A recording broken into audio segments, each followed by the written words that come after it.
السلام علیکم ورحمۃ اللہ وبرکاتہ۔ بسم اللہ الرحمن الرحیم۔ بدر سے واپسی کے بعد شوال کی یکم کو آپ صلی اللہ علیہ وسلم نے عید کی نماز ادا فرمائی۔ یہ پہلی عید الفطر تھی۔ حضرت علی کرم اللہ وجہہ سے مروی ہے کہ رسول اللہ صلی اللہ علیہ وسلم نے خاطب بن ابی بلتعہ رضی اللہ تعالیٰ عنہ کے قصے میں حضرت عمر رضی اللہ تعالیٰ عنہ سے مخاطب ہو کر فرمایا، اللہ تبارک و تعالیٰ نے اہل بدر کی طرف نظر فرمائی اور یہ کہہ دیا، جو چاہے کرو، جنت تمہارے لیے واجب ہو چکی ہے۔ علماء فرماتے ہیں جو چاہے کرو سے اہل بدر کو گناہوں کی اجازت دینا مقصود نہیں، بلکہ ان کے صدق اور اخلاص کو ظاہر کرنا مقصود ہے کہ بارگاہ الہی میں اہل بدر کی مخلصانہ جان بازی اور محبانہ اور والہانہ سرفروشی قبول ہو چکی تھی۔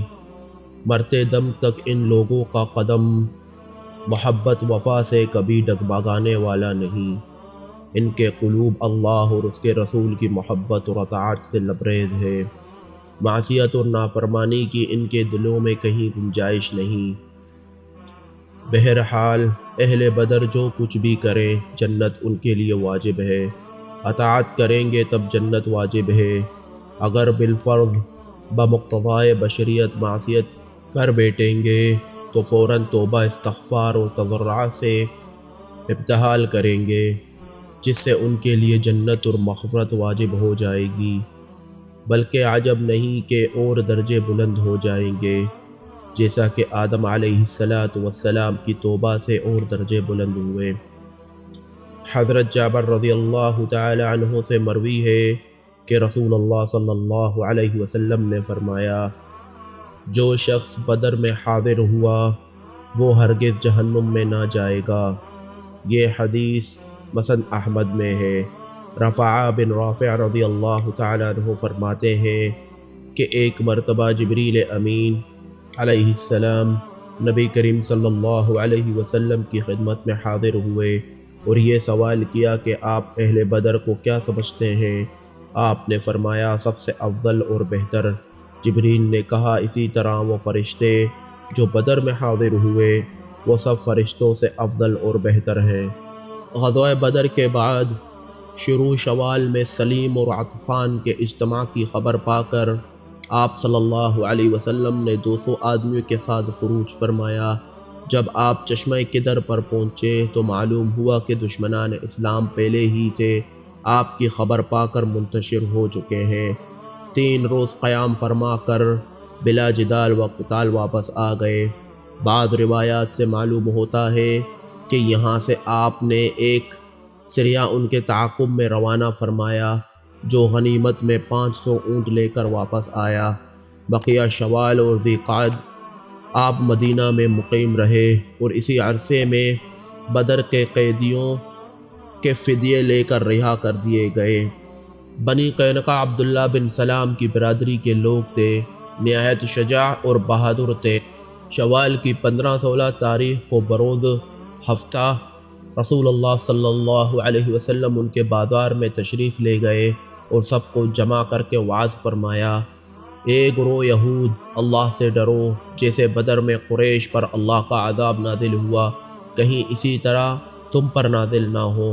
اسلام لے آؤ، اس لیے کہ تم خوب پہچانتے ہو کہ میں بالیقین اللہ کا نبی ہوں اور اس کا رسول ہوں، جس کو تم اپنی کتابوں میں لکھا ہوا پاتے ہو، اور اللہ نے تم سے اس کا عہد لیا ہے۔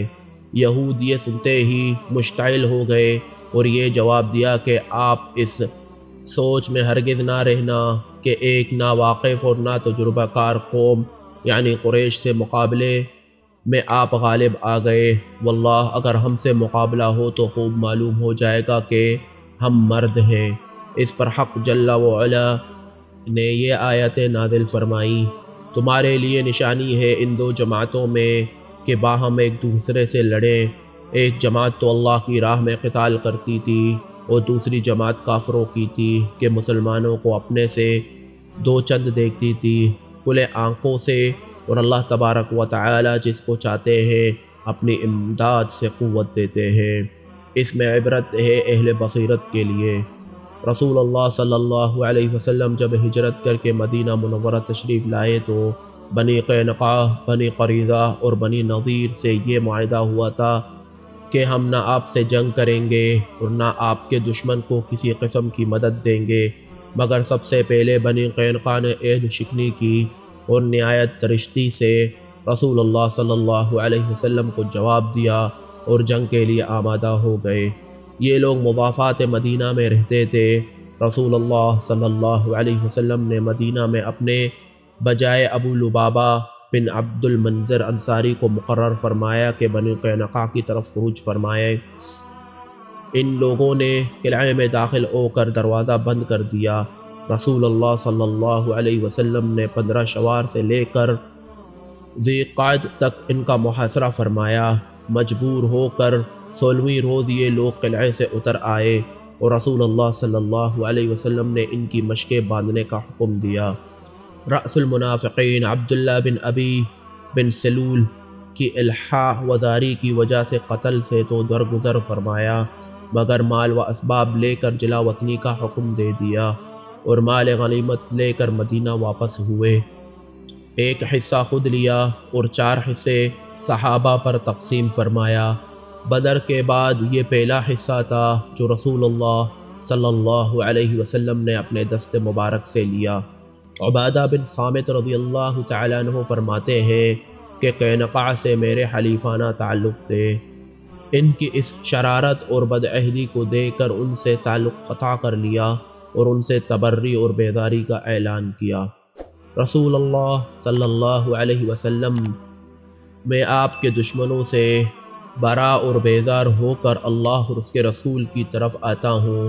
اللہ اور اس کے رسول اور اہل ایمان کو اپنا دوست اور حلیف بناتا ہوں اور کافروں کی دوستی اور عہد سے بالکلیہ بری اور علیحدہ ہوتا ہوں۔ اس حدیث سے ظاہر ہے کہ ایمان کے لیے جیسے اللہ اور اس کے رسول اور اللہ کے نیک بندوں کی محبت ضروری ہے، اسی طرح اللہ اور اس کے رسول کے دشمنوں سے عداوت و نفرت اور بیزاری برات کا اعلان بھی ضروری ہے۔ ایمان کے لیے فقط تصدیق کافی نہیں جب تک اللہ کے دشمنوں سے تبرہ اور بیداری نہ ہو، اور یہی امام محمد رحمۃ اللہ علیہ سے منقول ہے۔ بدر سے جب مشرکین کا ہزیمت خوردہ لشکر مکہ پہنچا تو ابو سفیان بن حرب نے یہ قسم کھائی کہ جب تک مدینہ پر حملہ نہ کر لوں گا اس وقت تک غسل جنابت نہ کروں گا۔ چنانچہ اپنی قسم پوری کرنے کے لیے ذی الحج کی شروع میں 200 سواروں کو ہمراہ لے کر مدینہ کی طرف روانہ ہوا۔ مقام عریض میں پہنچ کر جو مدینہ سے 3 میل کے فاصلے پر ہے ایک کھجور کے باغ میں گھسے۔ وہاں 2 شخص زراعت کے کام میں مصروف تھے، ایک شخص انصار میں تھا اور دوسرا اجیر تھا۔ دونوں کو قتل کیا اور کچھ درخت جلائے اور سمجھے کہ ہماری قسم پوری ہو گئی اور بھاگ گئے۔ رسول اللہ صلی اللہ علیہ وسلم کو علم ہوا تو بتاریخ 5 ذی الحج اتوار کے دن 200 مہاجرین اور انصار کو لے کر ابو سفیان کے تعاقب میں روانہ ہوئے، مگر کوئی ہاتھ نہ آیا۔ یہ لوگ پہلے ہی نکل بھاگ گئے تھے۔ چلتے وقت بوجھ ہلکا کرنے کے لیے ستو کے جو تیلے ہمراہ لائے تھے وہ چھوڑ گئے تھے، وہ سب مسلمانوں کو ہاتھ آئے، اس لیے اس غزوے کا نام غزوۃ السویق ہے، یعنی ستو والا غزوہ۔ 9 ذی الحج الحرام کو رسول اللہ صلی اللہ علیہ وسلم غزوۃ السویق سے واپس ہوئے اور 10 ذی الحج کو 2 رکعت نماز عید ادا فرمائی اور 2 مینڈے قربانی کیے اور مسلمانوں کو قربانی کا حکم دیا، اور مسلمانوں کی یہ پہلی عید تھی۔ اور اسی سال رسول اللہ صلی اللہ علیہ وسلم نے اپنی سب سے چھوٹی صاحبزادی حضرت فاطمۃ الزہرا رضی اللہ تعالی عنہا کی شادی حضرت علی کرم اللہ تعالی وجہہ سے فرمائی۔ اول حضرت ابو بکر اور پھر حضرت عمر نے آپ صلی اللہ علیہ وسلم سے اس سعادت کے حصول کی خواہش ظاہر فرمائی، مگر آپ نے سکوت فرمایا۔ ایک روایت میں ہے کہ آپ نے یہ ارشاد فرمایا کہ میں حکم الہی کا منتظر ہوں۔ اس کے بعد حضرت صدیق اکبر، فاروق اعظم رضی اللہ تعالی عنہم اجمعین نے حضرت علی کو مشورہ دیا کہ آپ اپنے لیے صاحبزادی کا پیام دیں۔ حضرت علی نے اس مخلصانہ اور خیر خواہانہ مشورے کی بنا پر آپ کی خدمت میں حاضر ہو کر یہ استدعا پیش کی۔ آپ نے حسب نزول وحی حضرت علی کے پیام کو منظور فرمایا۔ حضرت علی کرم اللہ تعالی وجہہ فرماتے ہیں کہ جب میں نے پیام دینے کا ارادہ کیا تو دل میں یہ خیال آیا کہ اللہ میرے پاس تو کچھ بھی نہیں، حالانکہ شادی کے لیے کچھ نہ کچھ ضرور ہونا چاہیے، لیکن آپ کے احسانات اور مکارم اور آپ کے الطاف اور آپ کے مہربانیوں نے ہمت دلائی اور آپ کی بارگاہ میں استدعا پیش کر دی۔ آپ نے ارشاد فرمایا تمہارے پاس مہر میں دینے کے لیے کوئی چیز بھی ہے؟ میں نے کہا نہیں۔ آپ نے فرمایا وہ ذرا جو تم کو جنگ بدر میں ملی تھی وہ کہاں ہے؟ میں نے عرض کیا وہ تو موجود ہے۔ آپ نے فرمایا بہتر ہے وہی ذرا فاطمہ کو مہر میں دے دینا۔ حضرت علی رضی اللہ تعالیٰ عنہ نے اس ذرا کو حضرت عثمان رضی اللہ تعالیٰ عنہ کے ہاتھ 480 درہم میں فروخت کیا۔ وہ تمام درہم لا کر آن حضرت صلی اللہ علیہ وسلم کے سامنے ڈال دیے۔ آن حضرت صلی اللہ علیہ وسلم نے فرمایا اس سے خوشبو اور کپڑے کا انتظام کرو۔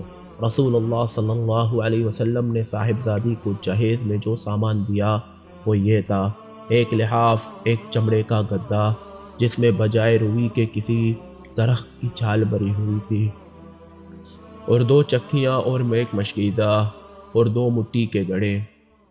جب شادی کا وقت آیا تو آن حضرت صلی اللہ علیہ وسلم نے حضرت علی رضی اللہ تعالیٰ عنہ سے فرمایا کہ کوئی مکان لے لو۔